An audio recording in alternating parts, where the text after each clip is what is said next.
Good evening, everyone in Alberta, Canada, and beyond. It is Wednesday, April 26, 2023, and I'm Kerry Lambert, and I welcome you to an online webinar, Evening of Solutions for a New Alberta, brought to you by the Alberta Prosperity Project, also known as APP.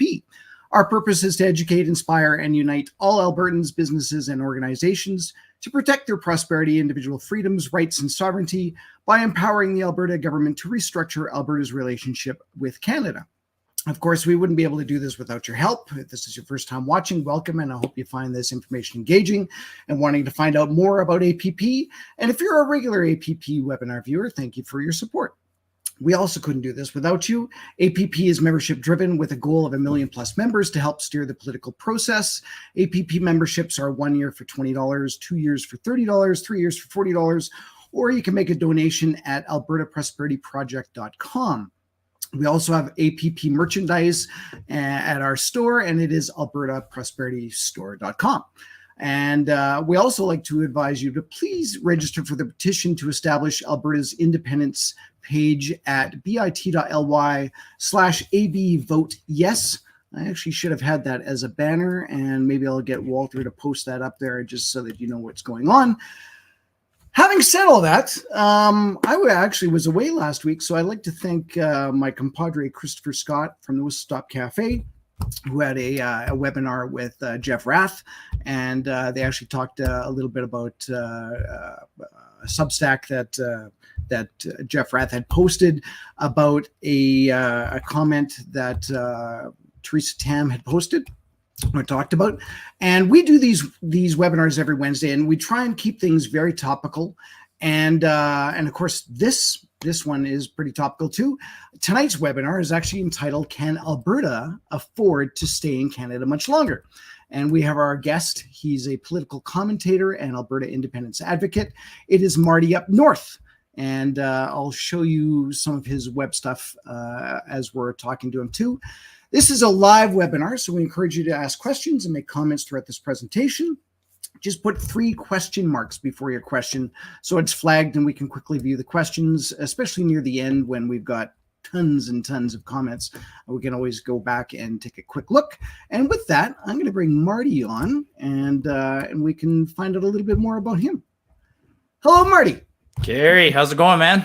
Good, very good. I've never been called a political commentator. If my wife heard that, she would say, no, he's a know-it-all. And then when she says that, I'm like, no, I'm just curious. I'm very curious.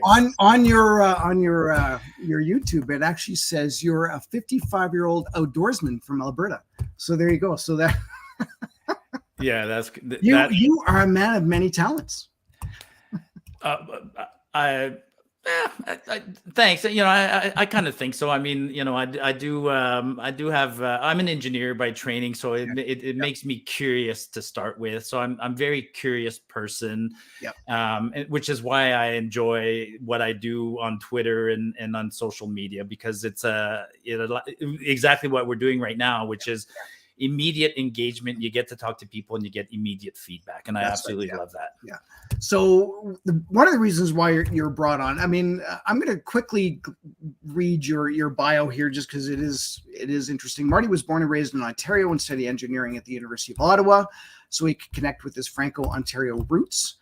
So you are francophone, and you were born and raised in Ontario. Where were you born and raised? I was actually I was born in Ottawa, actually, okay. in a district, and I was born in Gloucester at the Albertan. Yeah.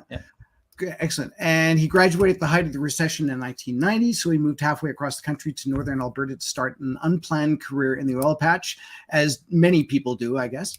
Yep. He's married and has 4 adult children, 3 of which are following in his footsteps as engineers, semi-retired now, and enjoy pursuing his lifelong passion of backpacking in the Rockies, and he currently lives in the country northwest of Calgary. Excellent. Now, this is something that I thought was really interesting. Marty has lived in 5 provinces and worked in all 10 throughout his 33-year career. The reason I say that is because I've actually had conversations with many people in Alberta Prosperity Project and even just, casual conversations. And it seems like almost everybody in Canada has lived in 2 provinces. I would say on average, people will go to school or grow up in one place, and then they leave and go and do something else. You've lived in 5 provinces. I was born in Ontario. Quickly moved to the province of Quebec, and so I as a youngster, I was on the south shore of Montreal. Okay. I should go back. So my father is franco-Ontarian, and my mother is a Quebecer. And mom wanted to be an airline stewardess, moved to Ontario to learn English to advance her career. Poor mom, I always say, once she had kids, the career was done. So as a youngster, it was back and forth between living in Quebec and Ontario because of dad's work. Okay. And I went to the University of Ottawa because it's a bilingual school, got me back to my roots. And then I was a co-op student. And then I had the opportunity. So naively, or not naively, but growing up in Ontario, I thought I'm either going to end up in automotive or pulp and paper. Yeah. But as a co-op student, I get these job postings, and there's these jobs in Alberta, and nobody's applying for them. I'm like, what? You're telling me you're going to fly me to Alberta and let me go? So I accepted a job in Alberta. In northern Alberta, I don't know if my first job in northern Alberta was in Slave Lake. Yeah. And I remember my father had traveled the country extensively, and dad said, if you go to Alberta, we'll never see you again. And he was basically correct. That is, you're right. Yeah. Because, and I tell people, I found very like-minded people in Alberta. Yeah. So it grew on me, but it didn't have to grow on me a lot because I found very like-minded people in Alberta. Yeah. And then so I lived in Alberta, I lived in Saskatchewan as well, and I lived in British Columbia. Yeah. So I've lived in those 5 provinces, but work-wise, I've worked oil and gas. So my career is oil and gas. Yeah. And because of oil and gas, I've worked in every province, and I've also had to go to almost every province for one reason or another. So yeah, and same with me. I mean, I've worked in pretty much. I grew up in Winnipeg and lived there until '96. Moved out here. Haven't looked back since being in Alberta, but even with that, I've been working in BC, although Saskatchewan, Manitoba. Did work in Ontario. I worked with Canadian military contractors, so I was doing stuff in Ottawa. Of course, we had this conversation before we went on about one of the little restaurants we used to go to, Fathers and Sons. Yeah, everybody knows that in Ottawa. And then even with my jukebox and stuff that I do now, our head office was or still is in Montreal. So, and with that, I went right up until New Brunswick. So I have not officially worked in Nova Scotia or Newfoundland or PI, but it is interesting when you're having these conversations. I think people that are a little more adept to living or being and seeing how big our country is and how people are just different everywhere. Right, they all have their own little way of doing things. They even speak differently. Right?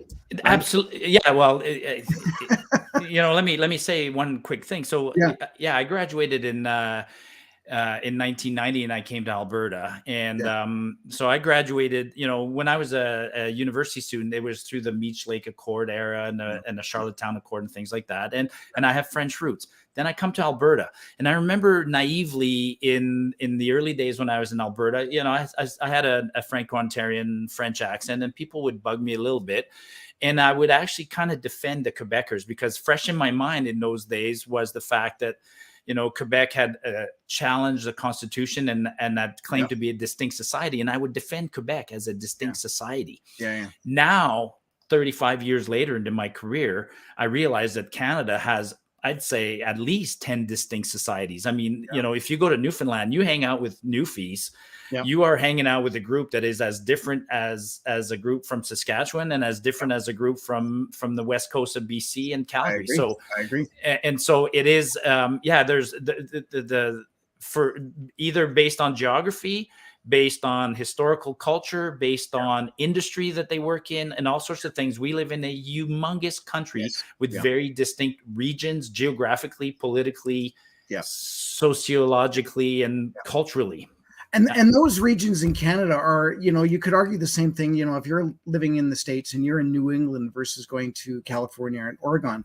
But what I find in the States is everyone down there identifies themselves as American. Right. And in Canada, of course, you would say, of course, I'm from Canada, but yet there's always a but, right? They're going to say something about, well, I'm from Newfoundland and this is what we do. Well, right? and I think part of that comes from it was deliberate by our governments. The Canadian governments want it to be. I mean, it's scary to be Canada next to this big giant bear, right? Yeah. So we wanted to protect our culture and we wanted to protect some of our lifestyles and things like that. So we had governments that I think purposely tried to make Canadians distinct from Americans, but they went further and they did something. When I was growing up, we were told that we were a cultural mosaic, whereas the Americans are told they're a melting pot. That's right. So it persists to this day, and it makes it does what you're saying. It makes us different. I love Americans, by the way, and I mean the patriotism of the Americans. When I call them our cousins, but when you go to the U.S. and you go to watch something like the Daytona 500 or the Super Bowl somewhere, their local patriotism. Now, don't get me started. When they're on the road, when you're at the Olympics in France or in London, and there's an American delegation and a Canadian one, then I can't stand the American patriotism in that context. But I'm just going to continue reading this before we get too far off topic here. It says, you've lived in 5 provinces and worked in 10 throughout his 33-year career. His informed opinion is that Canada is a failed experiment as a confederation, and the only way forward is for independent provinces. He considers himself Albertan and wants an independent Alberta. Marty is a conservative-minded individual who believes in self-reliance, small government, charity, family, property ownership, and more. You're a professional engineer and driven by a practical mindset instead of an ideological one. And Marty is a large online supporter base, or has an large online supporter base. And you've also been credited by by being the creator of the hashtag Trudeau must go. I didn't create the hashtag itself, but I revived the hashtag but we're not here to talk about that. No, I know one of the things that we were talking about was when we went to Ottawa, and we had a little bit of a tagline that hashtag Trudeau's a dink. But that's a different thing altogether. We definitely want to talk about, of course, the topic being today is, I have to go back and actually say it again. Can Alberta afford to stay in Canada much longer? And basically it's about is Canada just a failed country or like, discuss. Well, no, let's talk. I mean, yes, my answer to that is no. Yes. Deep down, I'm very typical of a lot of Albertans. I mean, in fact, up until about 2015, Martin, I was not a political guy. I come to Alberta, I just want to work. I don't need a lot of help from other people. I mean, at my core, in my bio, it definitely says Marty is a libertarian, which kind of means leave me alone. Okay. Leave me alone. I tend to be self-reliant. I personally live on an acreage. My favorite hobby is actually going out in the wilderness for days on end. I've been doing it since the days before satellite communications, and I'll be I do it because I enjoy it and being self-sufficient. And that mindset was fine. And there was some interference by the rest of Canada for the first 25 years of my adult life, but not enough to worry about it. You're a typical Albertan. You work head down, you pay extra taxes. They go to Ottawa and they're wasted, but you say, you know what? I'm a lucky Albertan. And then there's a downturn in the economy, and it's just another downturn. As an Albertan, we've had downturns. So we're just going to weather this downturn. And this is the one that starts in 2014 and 15. But we're going to weather it. But you know what? We've been paying taxes to Ottawa for all these years, and we've got all this other stuff. So let's ask for a little bit of help. And the help doesn't come. It's like, oh, that's how you're going to be. Okay, that's fine. Then a couple of years go by, and not only is the help not coming from Ottawa, but now they're actually interfering, and they're actually battling me. I'll say me because I don't want to speak for all Albertans, but as an Albertan myself who who enjoys who works in the oil patch, who enjoys hunting, who has a firearm, who wants to travel. I have a government that's interfering, that's not even helping, but it's actually interfering. So so then you start to really wonder about so then it comes to light. I mean, because back to my fundamental roots, I want to be left alone, and part of being left alone is small governments. And okay, I'm paying money to a government in Ottawa, and I barely know why. As an Albertan, what am I getting from Ottawa? And now, so now it's come to a boil. And I mean, I'll pause or I can keep talking, because it's a topic that explodes in so many ways, Well, it totally does. And of course, anybody that's been watching us with APP, and at least for the last, it's been a year, and well, technically, I guess it's almost been 2 years. But really since the convoy, when things really started as the Alberta Prosperity Project. And people have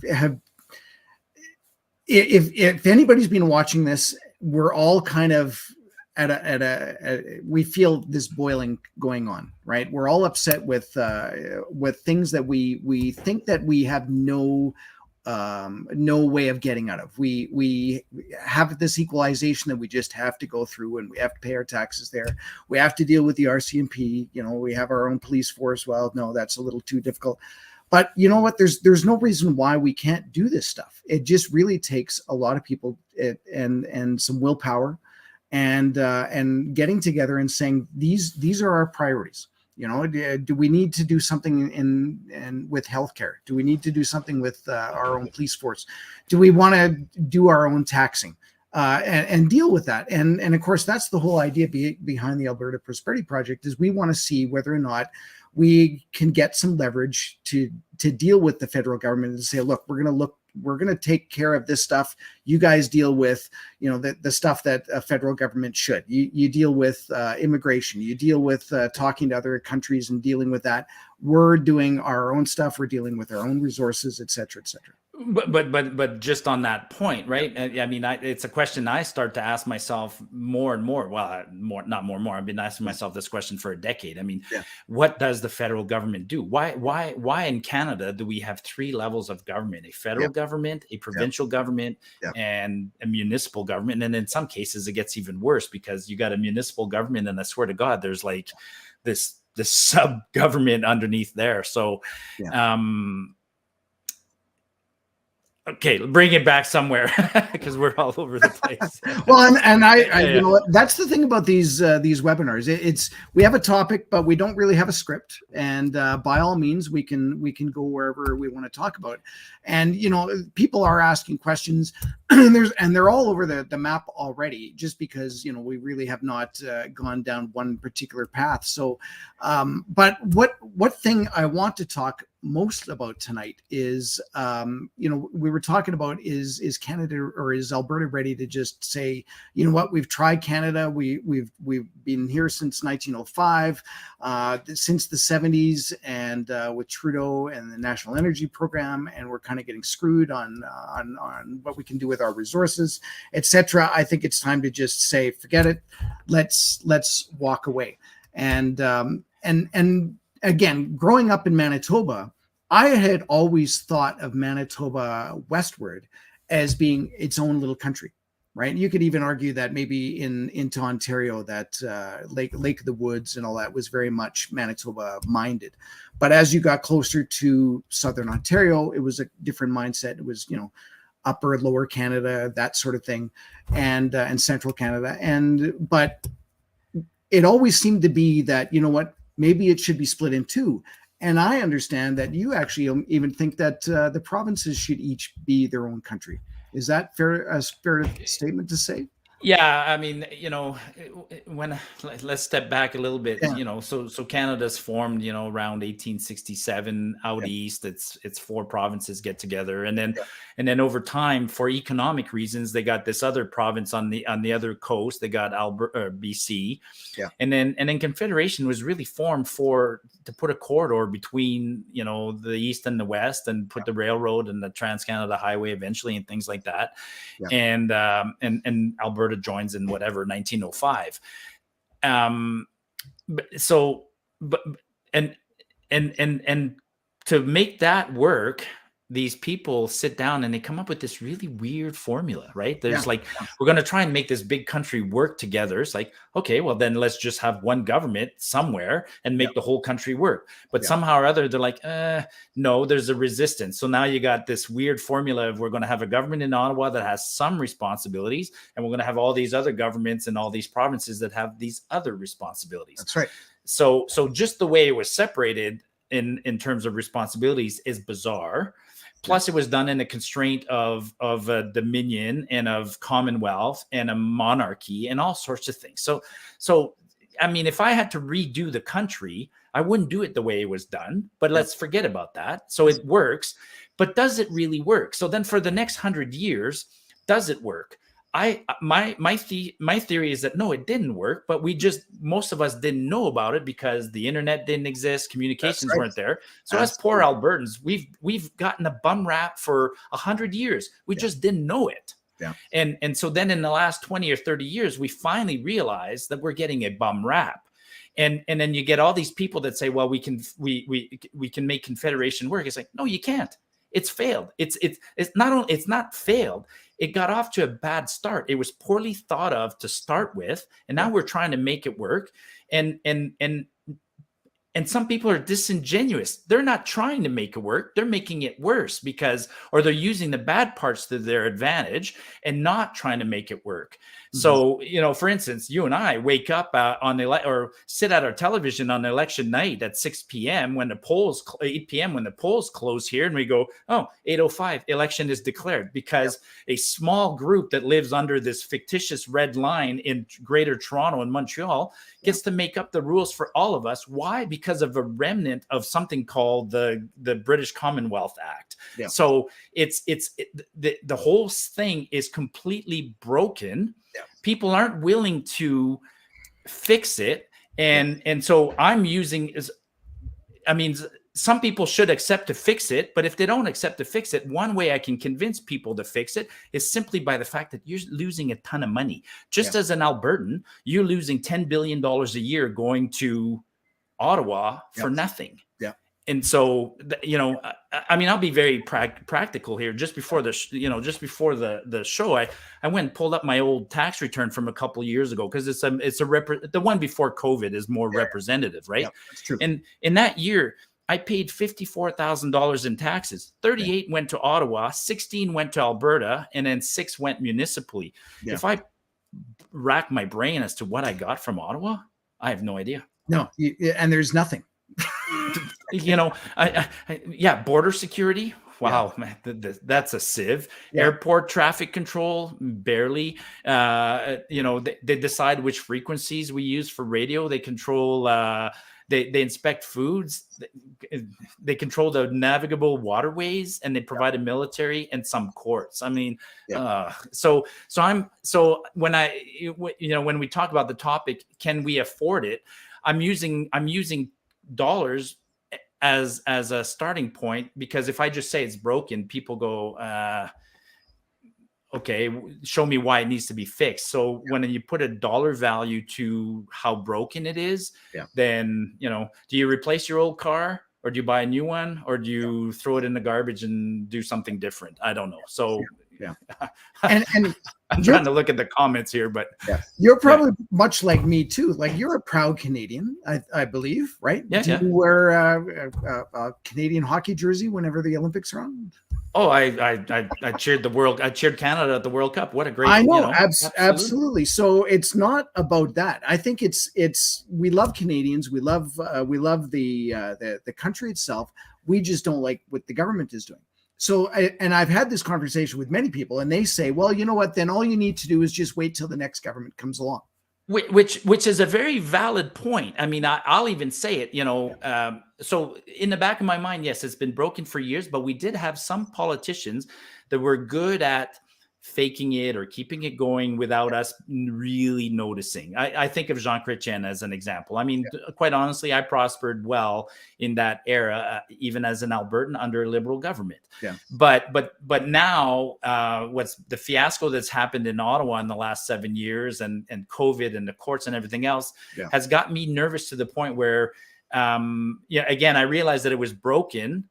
It was just well disguised that it was broken because we had some good politician. But now I think too many people are taking advantage of the flaws to protect themselves, to enrich themselves. And so I don't trust future politicians on this.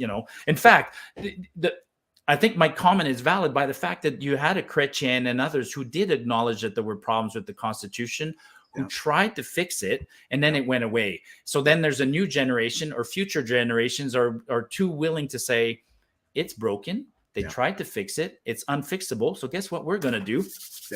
We're going to profit. So I'm too scared of Ottawa's powers right now. And so back to your premise, yes, I think every province should go on their own, but if they don't, I'm perfectly happy if Alberta goes on its own or finds some form of independence. And I do value the steps, the intermediate steps, similar to what Quebec has done. I work in Quebec. Quebec has its own.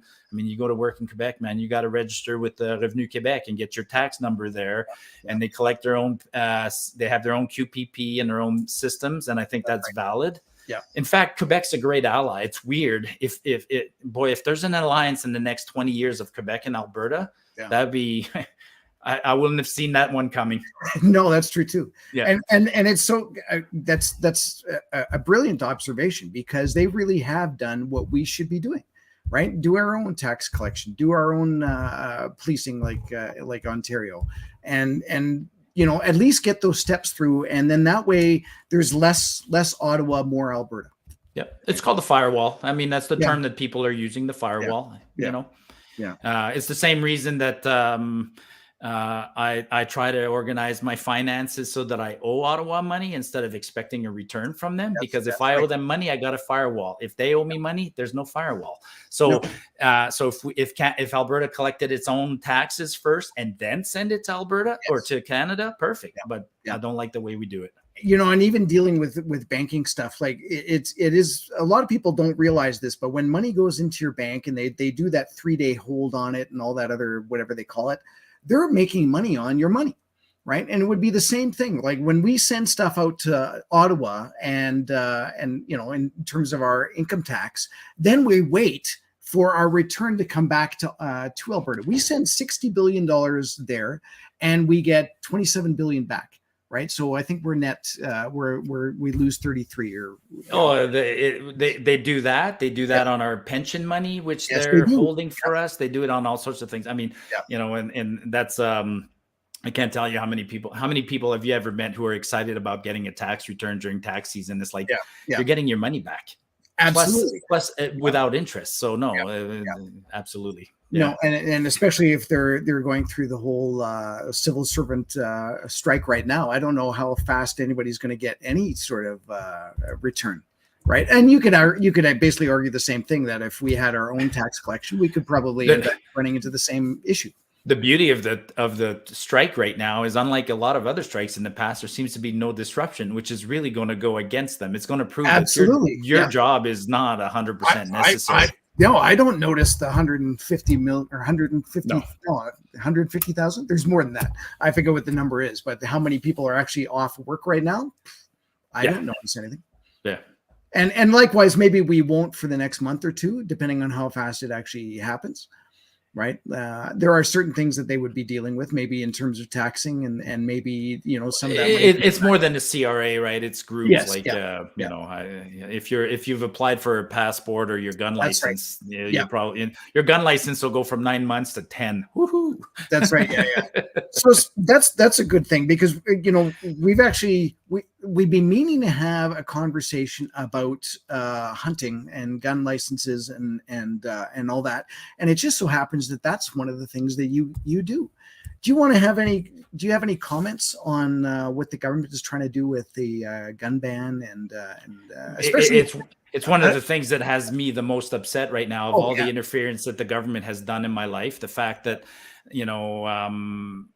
just on the surface, the whole idea of coming after me, as an example. I've had a gun permit since 1990. Yeah. And I've used my rifles to hunt, and I have a couple of handguns. And for whatever reason, I've never broken a law. Yeah. But now I'm being told that they want to confiscate my property. So I'm upset about that, but I'm also upset about just the nasty precedent that sets, because we live in a country that is, we have common law, which is precedent based. Yeah. So if the government can come after me for my guns because they decide that that's the case, that's fine. But then they can come after somebody else for their car that's got more than 150 horsepower. They can come after somebody else because they have a jet ski. They can come after somebody else because they've gone on 2 trips instead of just 1. They can make you reduce your house. They can do all sorts of things. Notice how that stretches and gets bigger and wider, the field of view on that, for sure. Absolutely. I mean, you have an internal combustion engine. Well, at first we'll say it's not we'll make up a definition. It's too big. Your truck is too big. Why do you need a 150 horsepower engine? We'll limit it to 100. Yeah, that's right. And then we'll go from there. So that's that.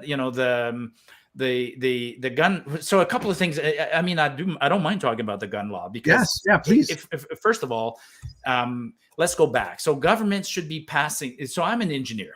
So as an engineer, I've been asked all my life to solve problems. And one of the things I've learned when I'm solving problems is, first of all, ask a couple of. If somebody says, "Hey, Marty, this car keeps having flats. We need to find a better tire." My first instinct is no longer to start changing the tire. My first instinct is to go, hang on a second. Yeah. Is it the tire? Is it the way you're driving the car? Is it the road you're driving on? What is it? Yeah. Let's make sure we're solving the right problem. And then in order to solve the problem, I collect a bit of information. Yeah. And then I'll come up with a solution. In the case of the gun grab, I'm like, what problem are you trying to solve? Yeah. And when they say it's gun crime, I go, okay, gun crime. Then I look into it and I go, whoa. You got the RCMP puts out a report every year on gun crimes. Beautiful report. Put a link to it, share it with people. The 2022 is about to come out. And in there, they'll show you the stats. So then you go, wow, the gun crime is in Toronto and is in Montreal and in places like that. So whatever. So once you establish where the problem is, then you should come up with a solution. Yeah. Well, in the case of the gun grab, I would say they're actually going after the wrong problem, and they're implementing a bad solution to the wrong problem. Yeah. So, taking away firearms from law-abiding citizen is complicated, unenforceable. And they'll give examples. They say it was done in Australia. It's like, no, it wasn't. Yeah. Australia's had 70% of the guns that used to be in private hands are still in private hands. Australians haven't turned them in. Yeah. So it's poorly done. It's going after the wrong problem, targeting the wrong people. And then it sets a nasty precedent. So it's like, holy smokes, man, what's good about this? There's nothing good. Yeah. And so I don't like it for those fundamental reasons, but then I also don't like it because I feel targeted, bad word, but I feel singled out as a law-abiding firearm owner. Yeah. Now I want to go back to one of these other weird things. No, let's keep going. Yeah. No. Yeah. I'm actually, I was just going to send Walter a message, and I'll just say it out loud and maybe he can find it. So today there was an announcement about instead of going after the people who have guns, the government is actually going after the retail stores to confiscate their guns. Do you know anything about that? Yeah, no, that's just an evolution. So right now the government has gone after everybody's guns. So whether you're a store or a private citizen. So me personally right now, I'll say it out loud. I have 2 firearms that are banned. Okay. So they're sitting in my basement in a lock, and I'm not allowed to take them to the gun range. I can't sell them. I can't take them anywhere. I can't do anything with them. They have to sit there. So I don't know and I'm waiting because they've been in that state since 2020. Yeah. And the government keeps saying, we'll come up with the rules. Now, in my case, let's say that's $2,000 sitting in my basement that I can't use or do anything. If you're a store owner, if you're Cabela's and you had 1,000 of those firearms that have been sitting in your locker, that's $1 million of inventory that you can't do anything. So what today the government did is they simply said of the 11,000 banned firearms currently in the hands of stores, we'll buy those back. They haven't said what they're going to do with the 1.2 million others. So 1.2 million. So we're talking about confiscating ballpark $1.2 billion worth of property from Canadians. I can think of a lot of things we could do with that. I mean, but that's what the rule was today. And it's only announced that they have an agreement with the sort of Firearms Retail Association. They haven't agreed on a price. They haven't agreed on anything. Yeah. So, that was Mendocino, one of the worst ministers. Every time I see him up on the screen, I cringe. As well as Trudeau.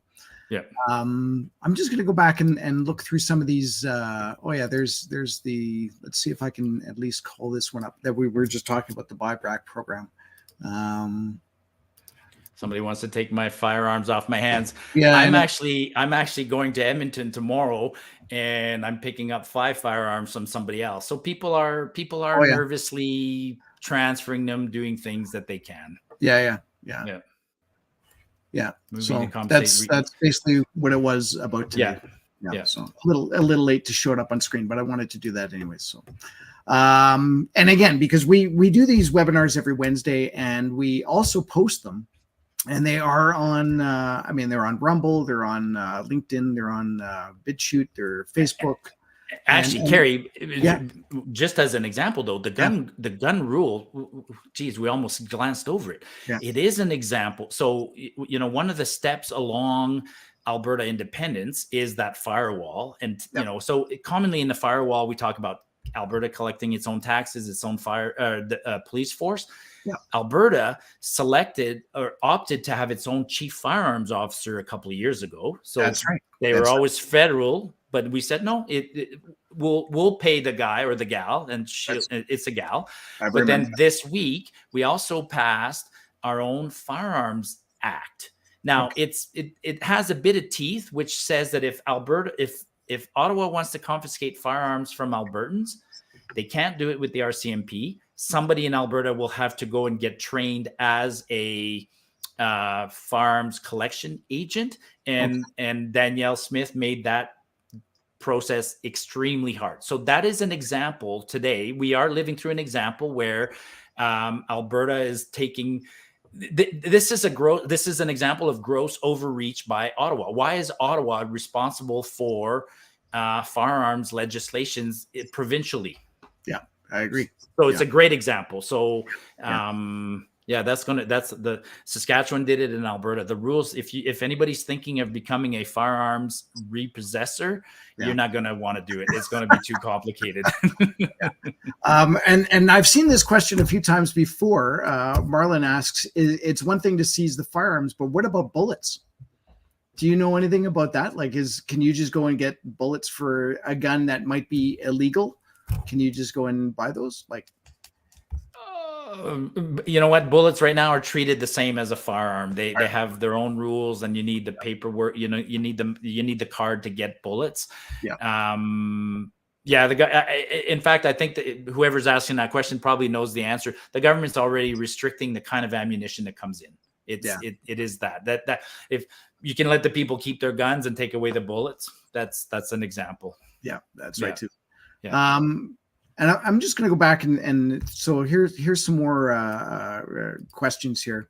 Again, Marlon asks, would anyone know offhand if there are any other countries whose governments are willing to recognize an independent Alberta, especially if Ottawa cracks down on our efforts?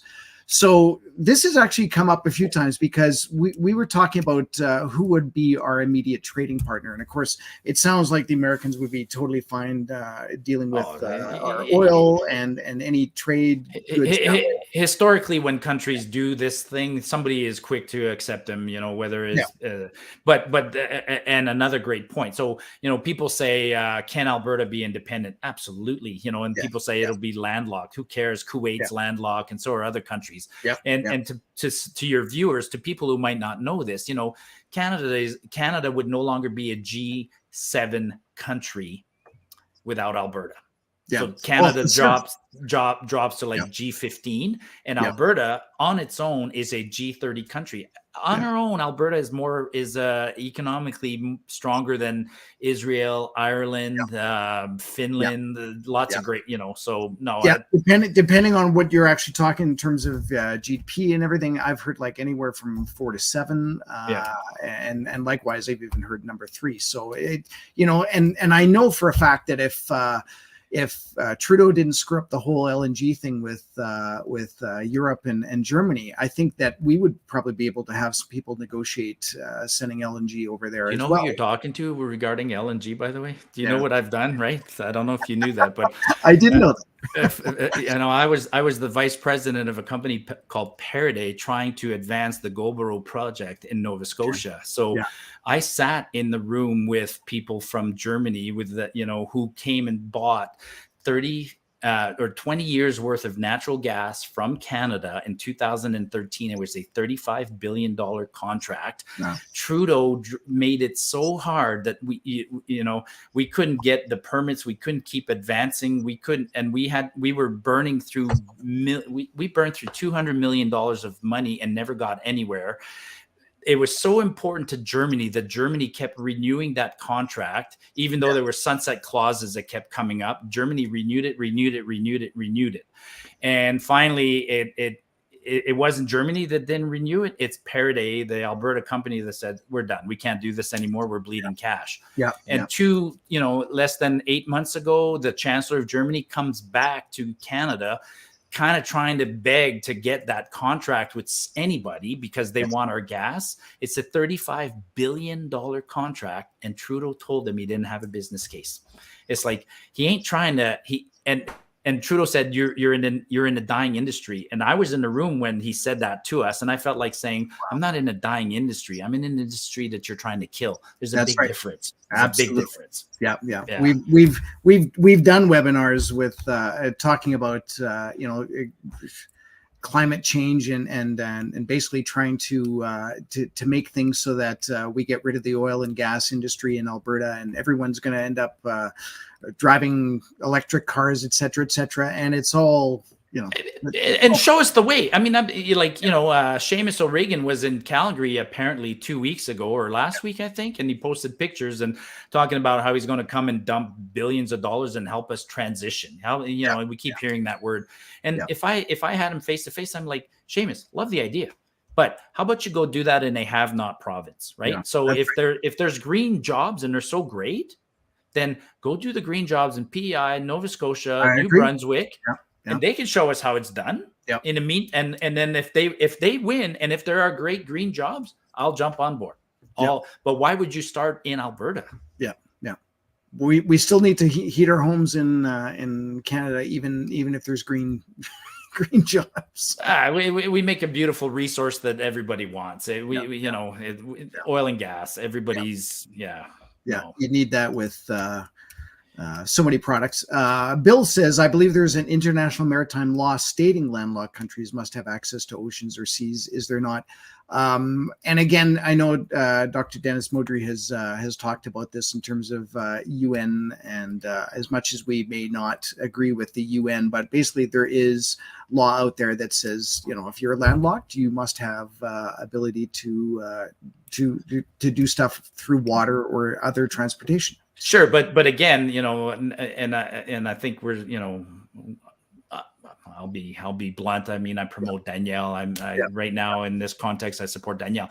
One of the things Danielle Smith and the UCP did just in the last couple of weeks, and I wish they'd brag about it a little bit more, is they did come up with an agreement with Saskatchewan and Manitoba, and there is an energy corridor that's been agreed through to get resources to the Hudson's Bay. So, and then everybody says Hudson's Bay is frozen year round. It's like, man, that's just another problem that engineers can solve, man. The Russians have icebreakers that go all over the place. So we'll figure it out. So no, we're putting, I think, I think a lot of Albertans in particular are waking up to the fact that an independent or maybe not an independent, but a step towards independence. If it's not an independent Alberta, we need to be stronger. I don't know too many Albertans who don't think we're getting a bum rap in Confederation. Yeah. It's interesting when you travel the country. I mean, I was recently working in Quebec, and I still have arguments with people in Quebec who think that they pay more to equalization than we do. So it's like, wow. But Quebecers are getting their news from somewhere else, and That's so right.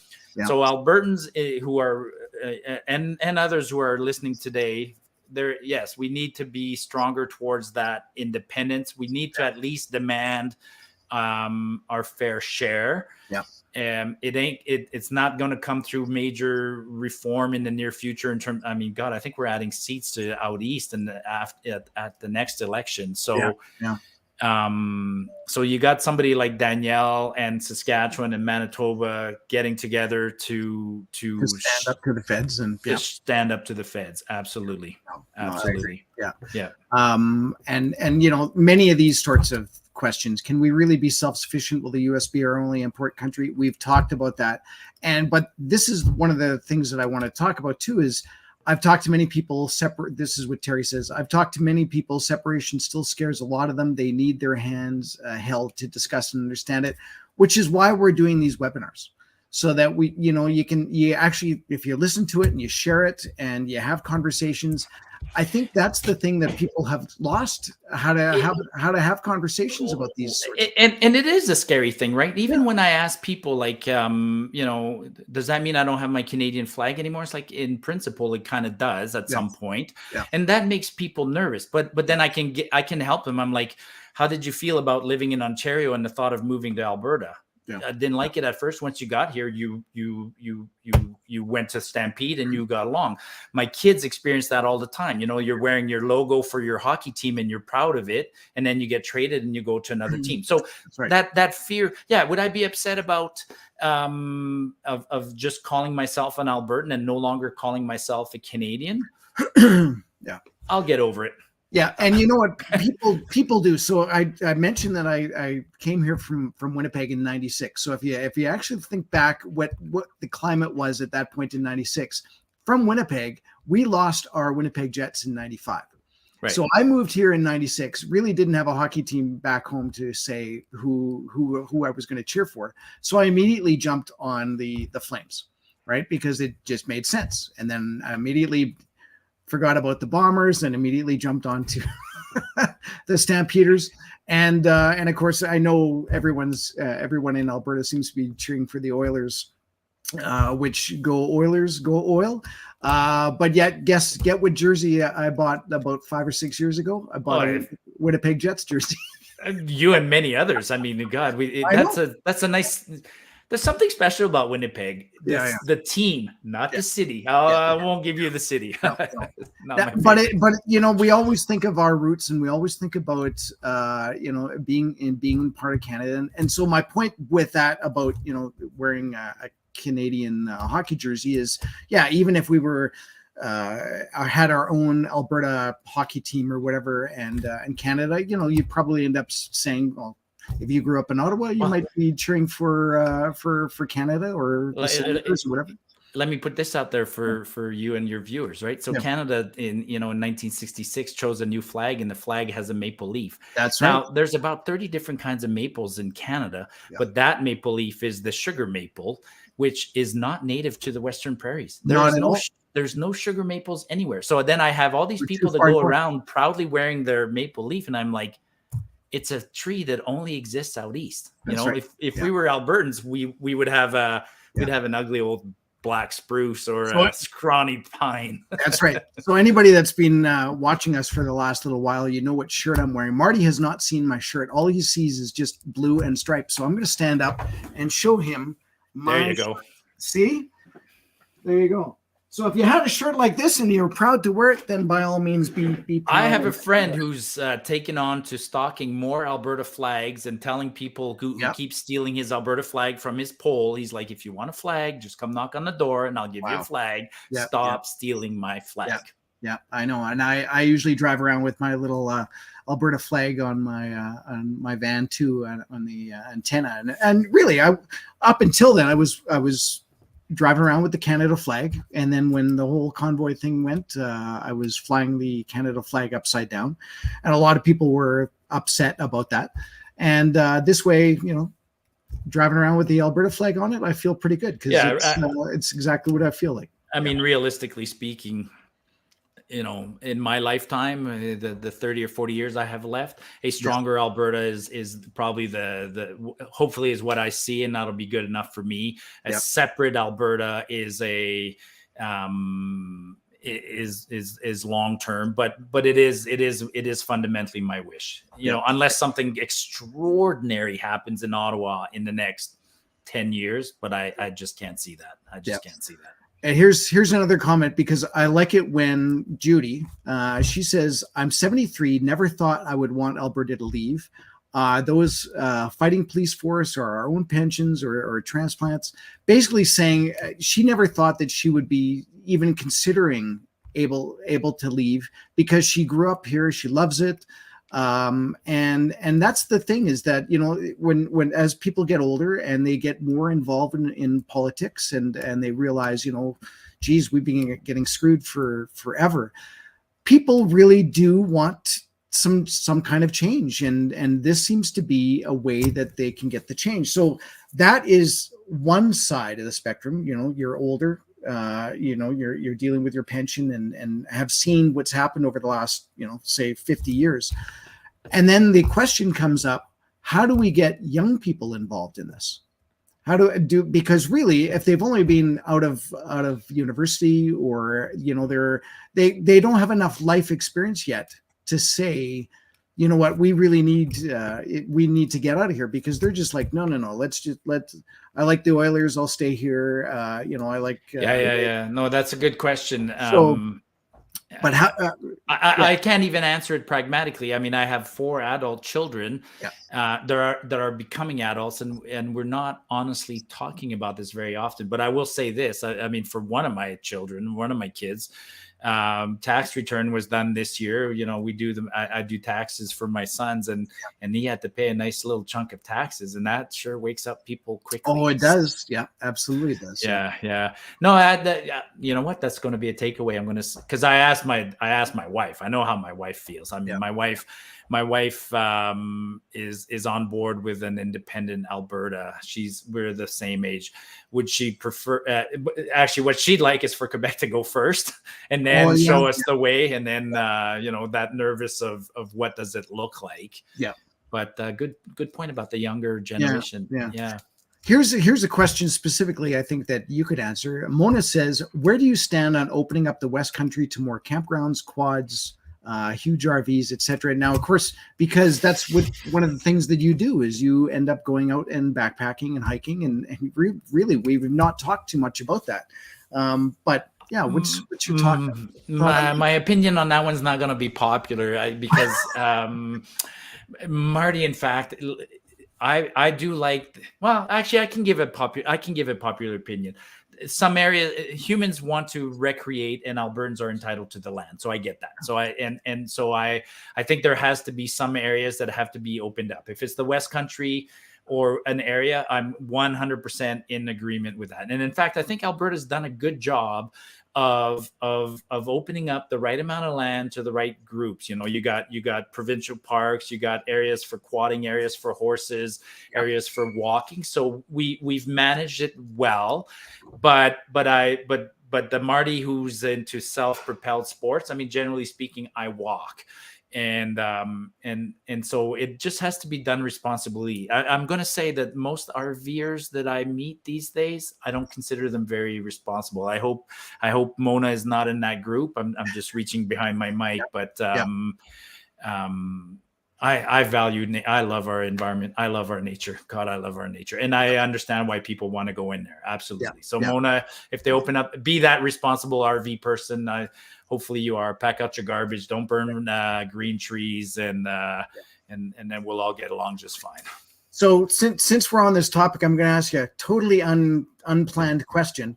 What is your take on they started charging Kananaskis for fees, much like they do for national parks, right?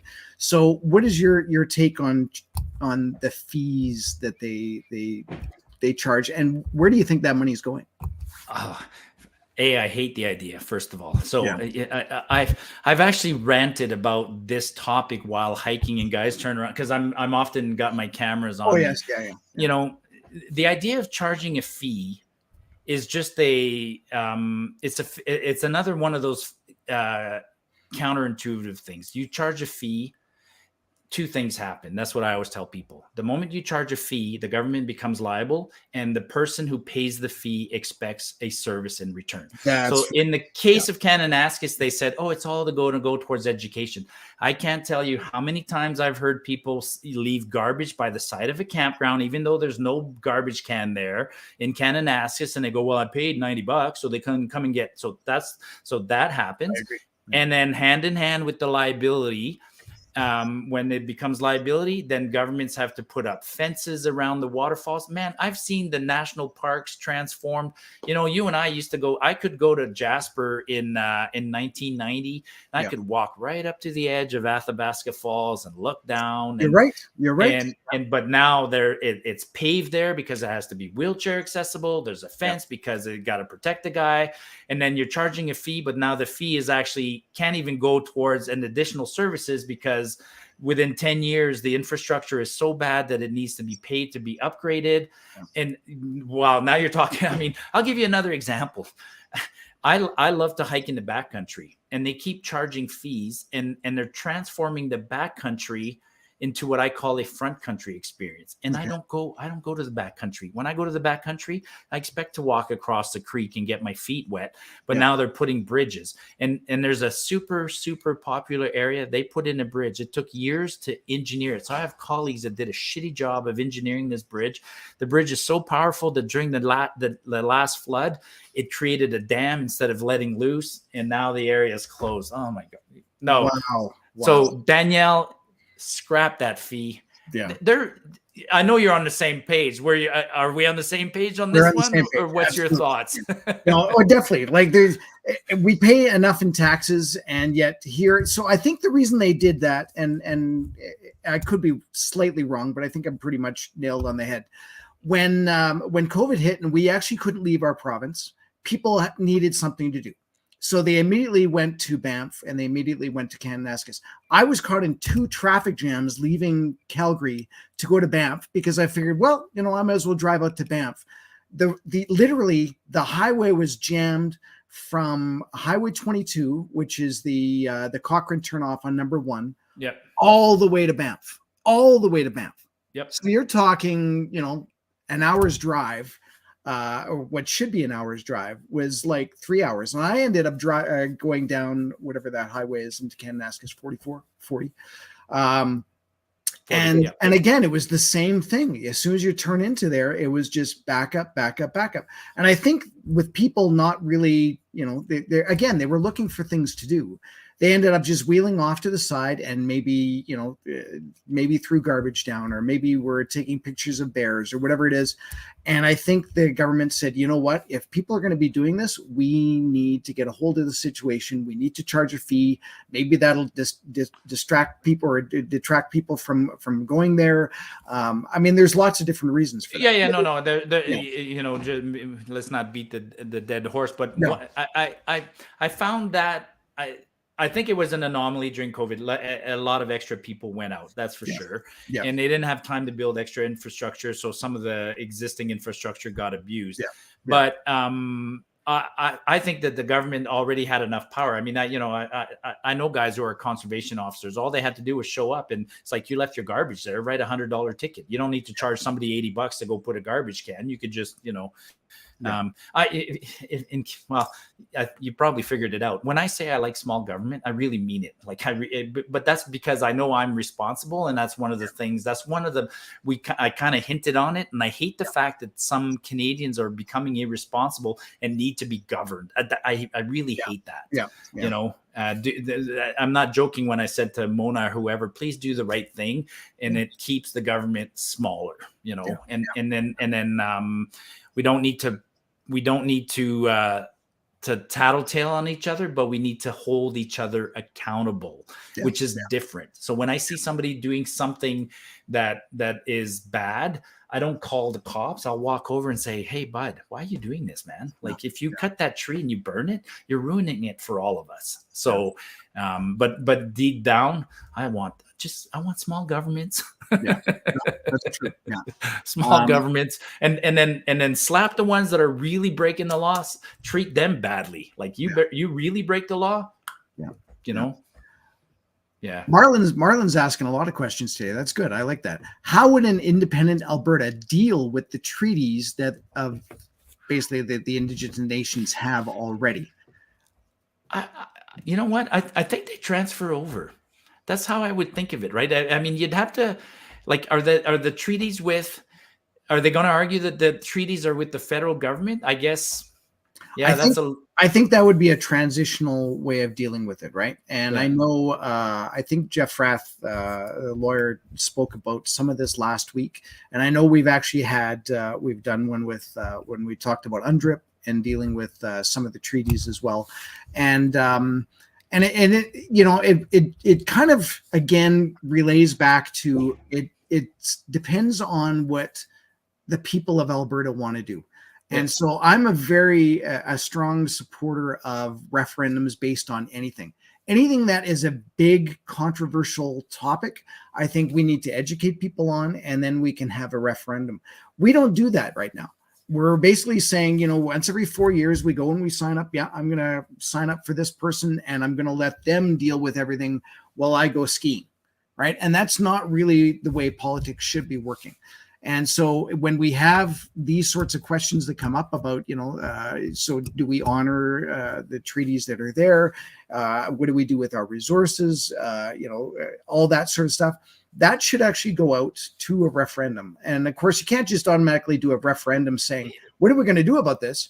Because we have to have some discussion and have education on that particular topic. Yeah, no, I agree. I mean, we should have more referendums or means other than just every 4 years. But to that one back, I'm trying to think just very pragmatically. I mean, if I own land, I own these 40 acres, and you're the guy who owns and on the 40 acres, I rented you a spot where you can park your trailer. Let's say it's a bad example, but and I sell my land to the next guy.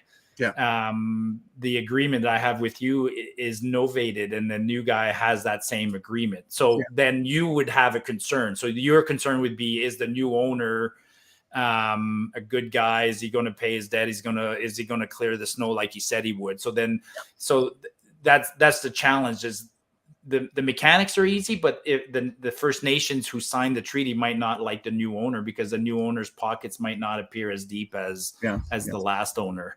But it could be better. I mean, God, maybe Alberta treats its First Nations better than Ottawa does. Let us separate, and we'll put clean water on your property.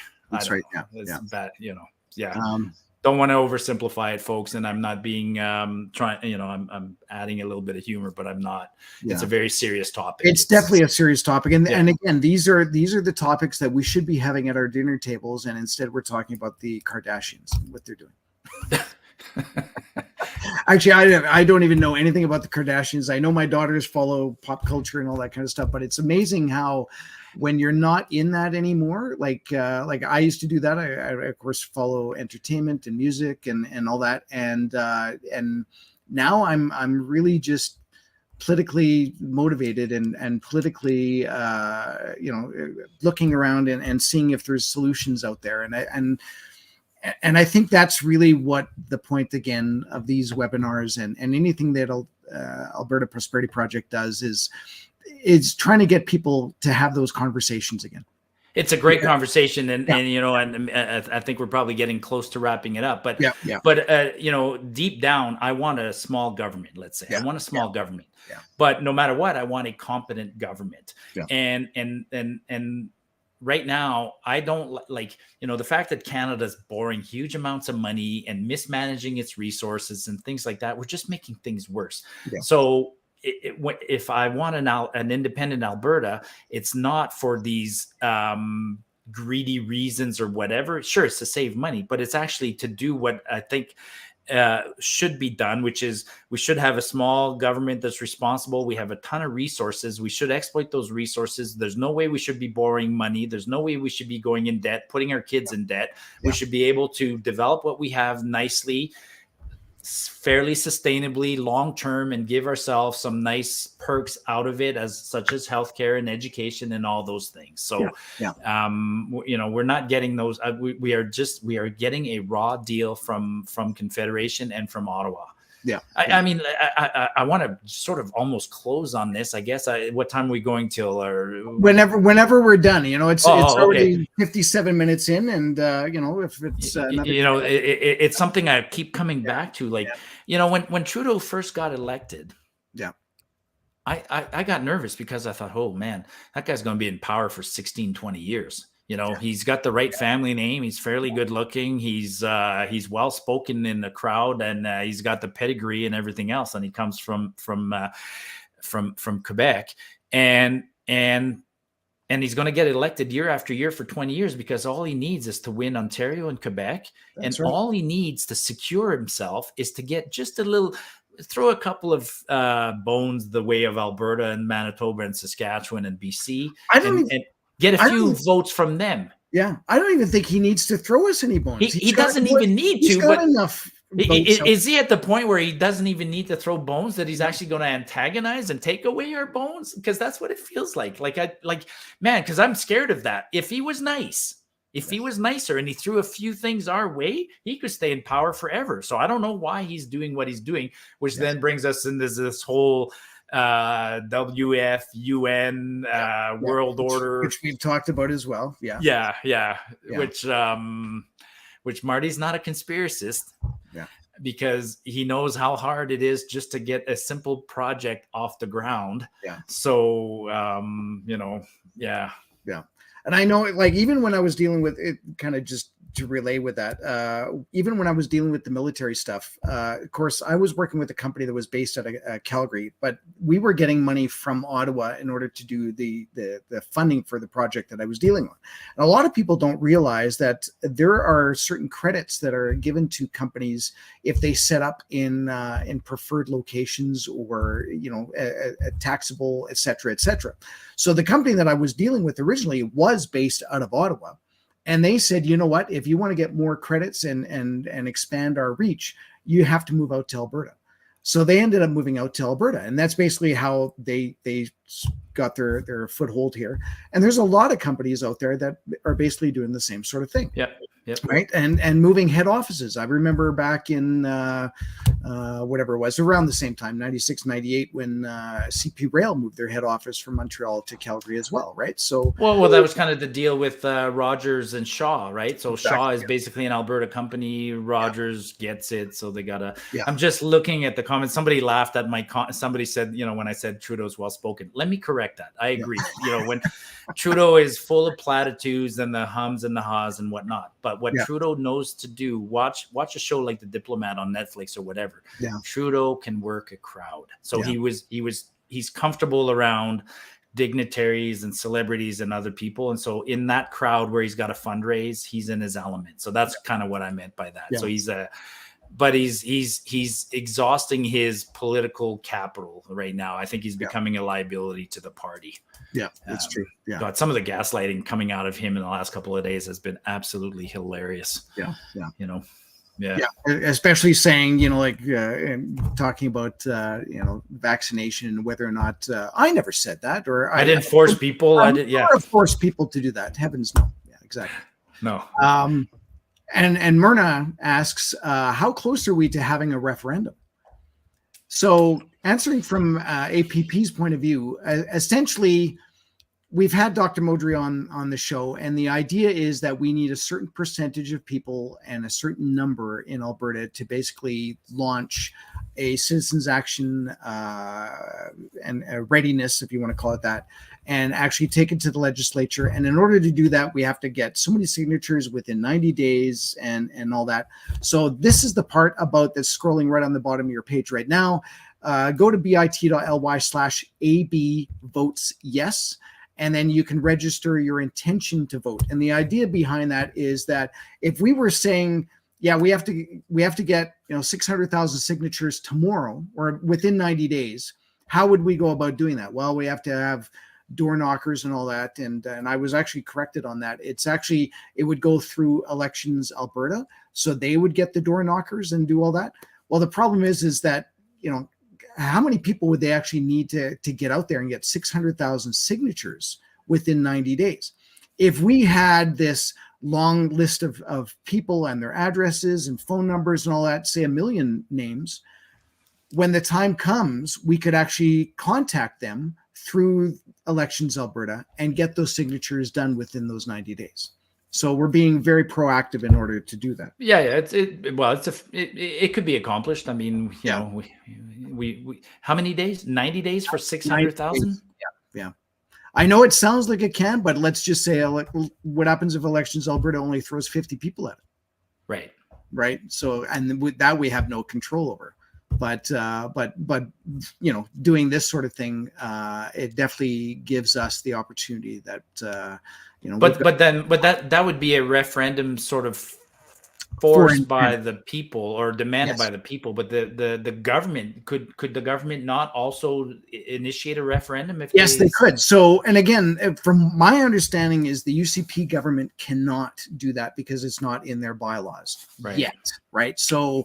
Again, how long? So we vote in a UCP government in May, and then does it have to go through the whole within a year or two? I'm sure they could. You would think, but they would have to actually change their policies, right?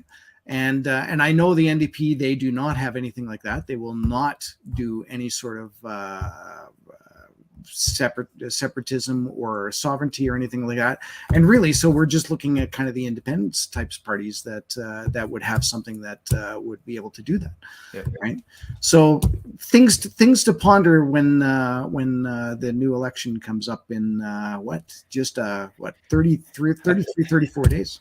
Did the writ drop today or no? It drops I think May 1st and it'll go until they're saying May 29th right now, Monday, May 29th. Yeah, we have an interesting period up ahead of us. I mean, I've said to several people who keep asking me this, my focus seems to be all over the place on Twitter, for instance, but my focus right now is to get Danielle reelected and then we'll see everything else. I mean, there's no but what I'm curious about in the next couple of weeks is whether Trudeau really does anything that could tip the scale one way or the other. That is very true. Especially like the comment about resources, or maybe there is going to be some sort of property rights thing about gun laws, and so it'll be interesting to see what happens in the next little bit. Yeah, I don't expect Trudeau to come visit Alberta. I don't even expect Jagmeet Singh to come visit Alberta. Probably the one who'll visit here the most will be Max Bernier. Max will find a way to come and show his face. That's right. Well, you know what? We'll wrap up with that unless there's any last questions coming up here. But I see TS has a funny little joke, and that's always a fun thing to end on. What is the objective of a Trudeau-funded football game? Answer: to get the quarterback. Thanks, TS. Yeah, thanks. Always follow the money. Follow the money. There you go. Yep. So if that's it, do you want any last comments about anything that we didn't cover? Maybe. No, this was a great chat. I mean, be honest, I was a little nervous beforehand, and one thing I do is I try not to rehearse. It's okay when I know the topic, but I try not to rehearse. And this was really great chat. If there's 3 or 4 points that we can get through, I mean, there's lots of things that we've talked about, even in terms of APP. I mean, my closing comments are probably in line with what you guys are trying to do, which is don't be scared, folks. Like I do see folks scared about, say, a hardcore Alberta independence where we vote and you stop wearing your Canadian flag and we get a new anthem. That would be, that's 100 years or 50 years down the road. But in the short term, let's just work on a prosperous Alberta, a sovereign Alberta that is respected by Confederation, and we get our fair deal, because we punch above our weight class. So that's not even it's not even fair. And we are very generous. Albertans are very generous. Like I said, most of the guys I know were extremely generous. We knew, working, pay a little extra taxes. We don't care. If it's going to PEI and New Brunswick to help out there, fine. But when we get attacked, let's go back to being friendly, but we're not going to be pushovers. We can't be pushovers. Yeah. And with that, here's one last comment here. Anne says, would the WEF overturn anything we try to do? Well, again, they only have the influence that they do because of either the people that they've put into government or maybe the companies that they support. So as Albertans, maybe we just be a little more forthcoming and we say, you know what, if you're part of the WEF as a government controlled opposition, whatever you want to call it, or maybe your company is supported through the WEF, we don't support you. And maybe that's just a simple way of looking at it. Whether or not that it really ends up being a simple way of dealing with it, we have no idea. But under the circumstances, I think most people in Alberta tend to agree the way that we're talking about. But there's always the people that will say, I agree with you, but I can't mention it at work because I'll be looked at funny, right? And I always say to them, well, then that's fine. You know what? Talk however you need to do. I would prefer if you opened up and actually said how you feel.